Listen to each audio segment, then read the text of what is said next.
Hello, as the light adjusts. Have you ever seen that? Have you ever seen this? Have you ever been told this? Perhaps if you are in my Learning and Development Network, you have even been guilty of helping others to learn about this piece of research.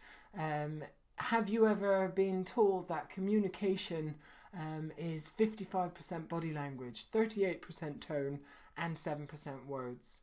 Complete rubbish, complete rubbish. And people like me will rock up in your career and help you to learn this stuff. In fact, they're not people like me, they're bad people. You can tell them from me they're bad people because it is so much more involved than that. If you're new to what you've just seen there, this comes from a piece of research done by a chap called Albert Mehrabian.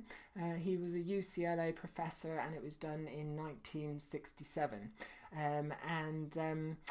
It's often referred to as how communication works. 55, 38, 7% down to body language, tone and words. And it is wrong because people trot this out and other people, learners often, accept it, just accept it because on the face of it, yeah, it makes complete sense. When we really think about it, of course, our words mean much more than just 7%. There are some huge caveats to this piece of research that often, usually go unsaid and just get glazed over, and before we know it, people are just referring to it as if it is the real thing, and it is not.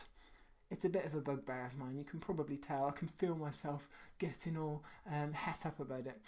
So it only applies in a really refined context, only a certain context. The study was done on how we communicate our attitudes and our emotions, and what it found was when our verbal and non-verbal messages are misaligned, are incongruent, are mismatched, then as humans we tend to believe the non-verbal messages on our attitudes and emotions, not on all communication in general.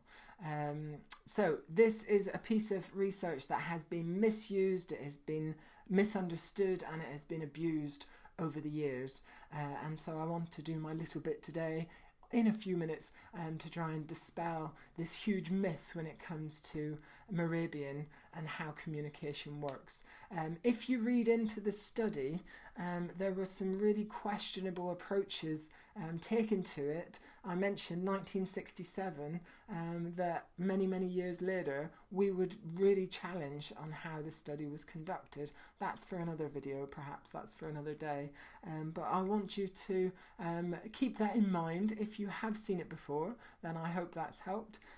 If you haven't seen it before, when somebody rocks up and they go, all communication is like this, you can tell them from me, hang on, doesn't that relate just to attitudes and emotions, not for all communication? I hope that's helped. I will see you soon. Over and out for now. Bye.